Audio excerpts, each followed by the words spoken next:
Dzień dobry, assalamu alaikum, ciao, konnichiwa, bonjour, hola, good morning, good morning, good morning, and welcome to Ken at 10. Thanks for joining us once more. How are you? I hope you're well.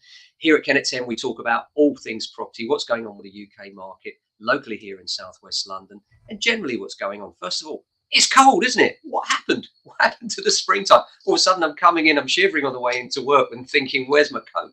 Just crazy. It's gone nuts out there. So, cold snap. Not exactly great for the property market. We do like a bit of warm weather when looking around, but the property market is red hot.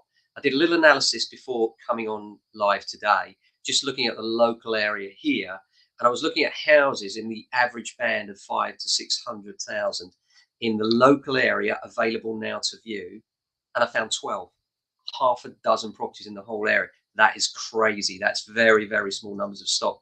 So if you're thinking of selling, the supply side is in your favor if you're selling. Of course, it's against you if you're buying naturally. You can't have it both ways of the UK market. You're always going to find there's either a supply side issue or there's not, and prices are lower. So you're likely to get a really good price for what you sell, but you're going to have to be prepared to pay that little bit more for what you buy. That's the nature of the business, isn't it? Just another thing locally here, Liberty Food Bank put out a post recently about an app that you can help to donate and know what it is that they require. I'm going to put a post up about that a little bit later. I did share their post earlier, but it's a very good app where you can actually log in and you can see what your local food bank needs. And literally you can put in their Liberty Food Bank in Norbury.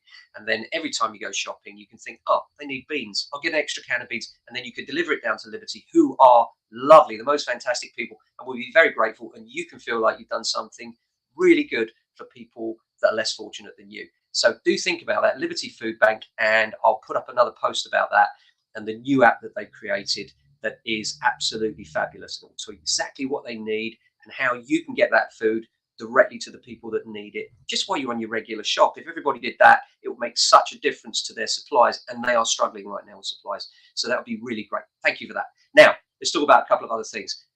First of all, tomorrow we have an auction. It starts at 10 a.m. We have a lot in there, Wavertree Court, short lease, 2 double-bedroom flat, fantastic unit, really good value.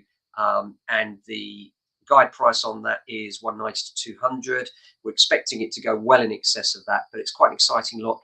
2 double beds, fantastic block, Streatham Hill, really good location. So that's something. Obviously, it's an auction, so it can only be bought for cash. You have to finance it or bridge it later. You do have 28 days after the auction to do that, but you need to get registering today at networkauctions.co.uk in order to make sure you're pre-registered and ready to pay the money over, because they need a credit card registered or a debit card registered so that they can deduct the money from you when the auction hammer digitally falls. And it's quite an exciting process to watch when you see your lot come up and you see those numbers start to rise, hopefully, and then you sort of, oh, will it reach a level that we expect? Will it be passed? Should we have taken a bid prior? Which is often on my conscience as the agent, is like, you know, we've advised the sellers to do certain things, perhaps take an underwrite, perhaps take it or refuse a bid at a certain level. And obviously our responsibility always, and it's never taken lightly, is to get you, the seller, the maximum possible price. And therefore, when somebody comes along and makes an offer, we have to make a very fine judgment call as to whether our client should accept that offer or go to the floor. Well, our auction tomorrow is going to the floor, so good luck to you if you're bidding on that. Now let's talk about the most expensive areas in the UK. Yes, we know London, we know Mayfair, that's obvious. But what about outside of the capital? What other areas are there that are reaching the dizzy heights that you might not expect? Well, the first one is Sandbanks. Sandbanks is now crowned as the most expensive coastal town in the UK. Hardly surprising if you've ever been there. Many of the houses actually stretch straight out onto the beach, and they have their own private section of the beach. Can you believe that? You can literally buy a bit of beach straight into the sea from your house. And if you go there, it's a really nice place to visit, actually. Not easy to park in, I discovered, but well worth going for a little visit. I'd suggest out of season, because in season, you can imagine those roads in get very crowded because it's quite a small area, but quite beautiful and well worth having a look at. It's quite cosmopolitan, as you might expect with such high prices, but well worth a look. And then the second place, by the way, the average price in Sandbanks is £929,000. It's the average price for a property in Sandbanks. And then the next one comes in coastally in Padstow in Cornwall. Now, we know that we've seen massive rises in certain areas, and Padstow in Cornwall is one of those areas. The average price now in Padstow in Cornwall is £588,000. That's absolutely crazy. And that beats the rest at about 13.2% annual growth. And seaside resorts have done that. All the seaside resorts have gone up a little bit more than the rest of the market as we all look at this new Zoom future.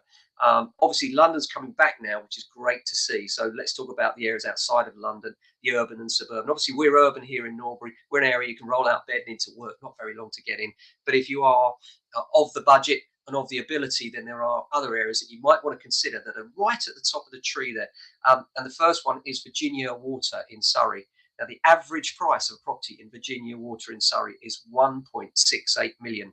1,680,000 is the average price house in this area. That's incredible, isn't it? And then second in that list of towns outside of London, and I think these areas, even if you're not buying them, they're areas that are worth a visit just to get a feel and just see what it is about these places that people want to spend the extra money. And the two areas that come in second place to Virginia Water are Beaconsfield and Cobham. Beaconsfield is very, very slightly marginally above Cobham, but they're almost on a par. And the average price in Beaconsfield and Cobham is £1.23 million.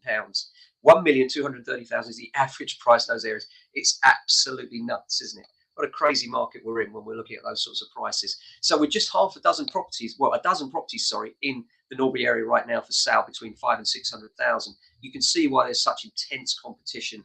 And if you think you're selling, it really is. I've said it before, and I know it's sounding like a broken record, but it really is a good time to consider selling, especially if you're not buying on. If you just need to sell something, cash in, then I don't think you're going to find a better time for a long time to do that. So if you're considering that, then do give us a call. Always drop me an email, ken@jamesalexander.com. Comment on the video. We can messenger if that's what you prefer, or just a good old-fashioned pick up the phone. We have those as well, 0208 679 8601. Thanks very much for watching. We'll be back tomorrow with another edition. And obviously the podcast we'll be working on for the rest of this week, which will be released on Friday. So hope you have a fantastic day, and do get in touch if you're thinking of selling or renting. Take care, look after yourselves, and if you can, your family and friends. Ciao.